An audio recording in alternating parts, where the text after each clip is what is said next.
Uh, the Ahmadiyya Muslim Peace Prize for the Advancement of Peace is awarded to a person for his or her outstanding contribution for the cause of peace. It is now its 5th year, and it gives me great pleasure to announce that this year's Peace Prize is being awarded to Mrs. Sindhutai Sapkal. Mrs. Sapkal is an outstanding lady who has a remarkable history. Born on the 14th of November 1948 at Pimpri Meghe, a small village in India, Mrs. Sapkal's life started as being an unwanted child. She married at a very young age to an abusive husband who abandoned her when she was 9 months pregnant. Though her father supported her and was keen on educating her, she could not continue her studies after the 4th grade due to family responsibilities and early marriage. She spent most of her time begging, and she realized that there were many orphans and children abandoned by their parents. She could feel their pain and decided to adopt them. She started begging more earnestly in order to feed the many children that she had adopted. Gradually, she decided to adopt every child who came across as an orphan, and over a period of time, she emerged as the mother of orphans in India. For the past decade, she has now become mother to nearly 2,000 orphans. Even though this day she continues to fight for the next meal, she does not take any support from anyone, and all her efforts go into feeding the destitute. As well as education, Mrs. Sapkal has helped the orphans to get married and supported them to settle down in life. She treats them as her own children, and some of them are now lawyers, doctors, and engineers. Her work is truly inspirational, and we are delighted that she's traveled all the way from India with one of her adopted sons to be with us tonight to receive the award and to address the audience. We will show a short video, and then a prize, which includes a cheque of £10,000, will be presented by His Holiness to Mrs. Sapkal. She has mobility difficulties, so will address us from the table. Thank you.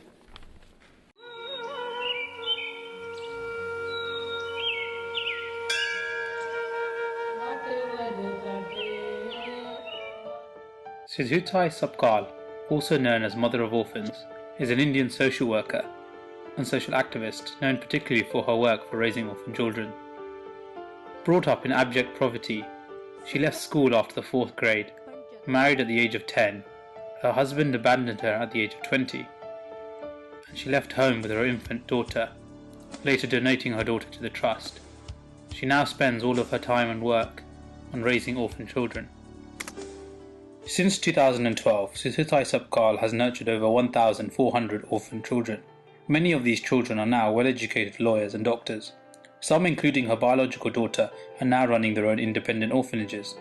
One of her children is now doing a PhD on her life. Till this day, she has been honoured with 500 awards.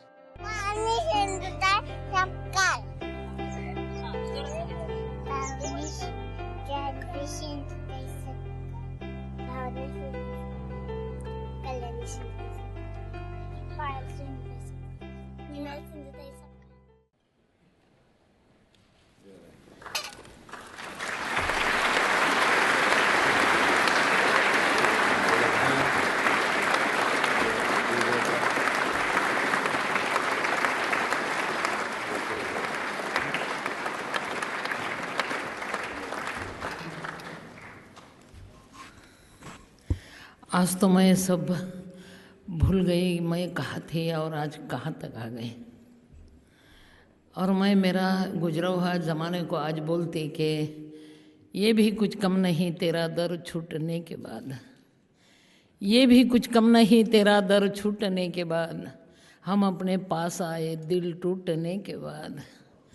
जब टूट गया तब यहाँ तक आ गई मैं। कुछ नहीं था मेरे पास। मैं रेलवे में रेलगाड़ी में भीख मांगती थी और रात को डर लगता था। 20 साल की उम्र थी तो मैं शमशान में रहती थी। और मेरे को ज़िंदगी मालूम पड़ी या मेरे को किसी ने बताया, शमशान में यानी मुर्दा जल रहा था और मैं ज़ोर ज़ोर से रो रही थी कि मेरे पास कुछ नहीं, मेरे पास कुछ नहीं, मेरा कोई भी नहीं।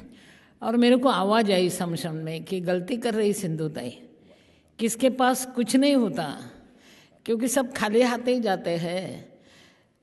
कफन को जेब नहीं होती सिंधुताई, कफन को जेब नहीं होती, और मौत कभी रिश्वत नहीं लेती। और मैंने जोर से चिल्लाया, मरना कैंसल, मरना कैंसल, मैं आज से जीऊँगी। और मैंने जीना सीख लिया। जिसका कोई नहीं उसकी मैं माँ हो गई। और एक बात मेरे को और ज़्यादा से ज़्यादा उधर करने को ये घटना ने मेरे को समझ में आया कि नहीं, और भी थोड़ा बढ़ना चाहिए काम, और भी औरों के लिए अपनी गरज है। तो मैं एक दिन स्टेशन पे बैठी थी, सबको ये होता है, समझ लेना। और एक भिखारी यानी भीख मांगने वाला आदमी बहुत बहुत बीमार था वो, और रात के 2 बजे थे, और मैं सोच रही थी कि क्या ये जीने में रखा है, चलो मरा तो अच्छा है। और मेरे पास जो बची खुची भाकर रोटी थी वो मैंने खाई, और मरने के लिए जा रही थी रात के 2 बजे, मगर मरते समय भी मैंने रोटी नहीं छोड़ी। वो बची खुची रोटी मैंने साथ ले लिया, क्योंकि मरना नहीं हुआ तो भूख तो लगेंगी ना। तो वो रोटी लेके मैं मरने के लिए जा रही थी, और मैं थोड़ी चलते गई, और मेरे को रोने का आवाज़ आया। वो जो भिखारी था वो बहुत बीमार था, वो रो रहा था ज़ोर ज़ोर से कि बाबा मैं अभी मरने वाला हूँ, मैं बहुत बीमार हूँ, मेरे को प्यास लगे बाबा, कोई इतना सब पानी पिलाए बाबा मेरे को, मैं अभी मरने वाला हूँ बाबा, मेरे को कोई नहीं। मेरे मन में आया चलो थोड़ा सा पानी पिला के मरते हैं, मरना तो है। वो मरते समय पानी मांग रहा हो तो मरने के लिए जा रही सिंधुताई, मैं पीछे मुड़ी, उसको पानी पिलाया, मेरे पास थी वो रोटी भी खिलाई, और मैंने उसको बोला कि बाबा मेरे पास रोटी है, थोड़ा रोटी खाओ, पानी पियो, बाद में मरो। और मैंने खिलाने के बाद, पानी पिलाने के बाद वो मराच नहीं।